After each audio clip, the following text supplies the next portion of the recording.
Reims 16e peut obtenir son maintien en cas de victoire contre Lorient 7e.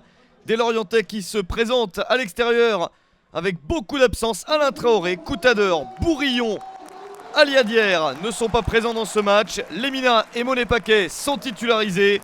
Côté rémois, c'est une attaque de Préville-Courtet qui va essayer de marquer des buts et remporter cette victoire si importante des Rémois qui restent sur 4 matchs sans victoire et ils ont besoin de retrouver le chemin du succès dans cette partie de la plus haute importance pour eux, beaucoup moins pour les Lorientais qui n'ont plus rien à jouer dans ce championnat.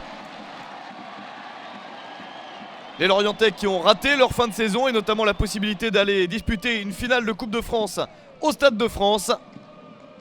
Ils vont essayer de terminer ce championnat comme il faut, mais ce sont les Rémois qui ont plus d'enthousiasme avec ce premier ballon d'attaque intéressant, de l'engagement pour les promus.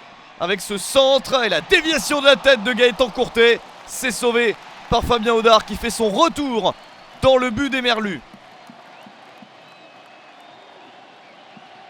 Une bonne occasion pour Reims qui donne le ton dans la partie et qui insiste avec ce nouveau coup franc. Et toujours Fabien Audard sur la trajectoire. Le gardien de Lorient est en forme et préserve un point pour son équipe. Les hommes d'Hubert Fournier insistent, ils savent qu'ils peuvent obtenir leur maintien dès ce match. Mais encore Fabien Audard présent pour dévier ce ballon en corner.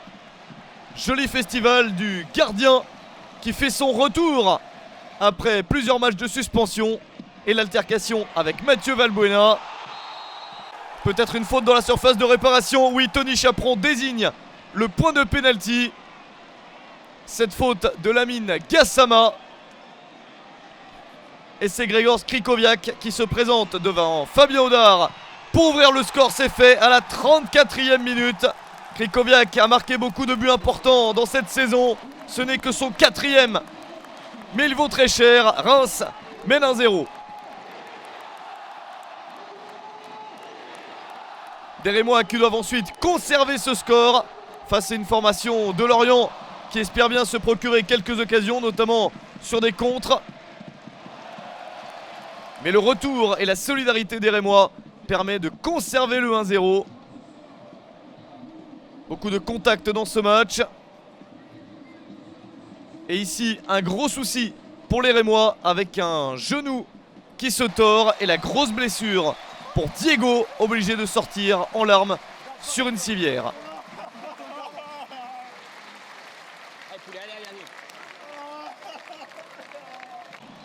Une catastrophe pour lui et pour les Rémois.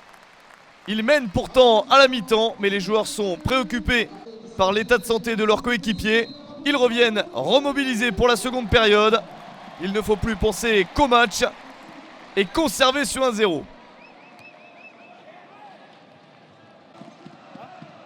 La relance de Kossi Agassa pour essayer d'obtenir le deuxième but et être complètement libéré avec de bons échanges. Le centre plein axe, la reprise à bout portant, ça passe à côté pour Gaëtan Courtet. Pas de réussite pour l'un des meilleurs attaquants de l'équipe. Le deuxième but aurait sûrement été synonyme de victoire définitive. Les Rémois ne parviennent pas à mettre ce deuxième but, mais continuent à insister avec un nouveau centre en retrait. Nouvelle reprise, superbe, elle était cadrée.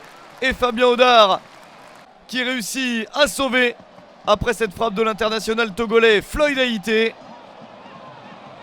Que d'occasions pour Reims de tuer le match. Attention, car Lorient peut se procurer enfin une occasion dans ce match.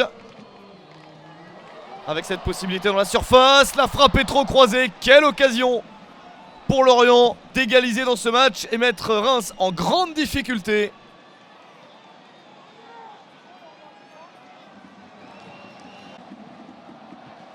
Mais le résultat est assez logique sur ce match.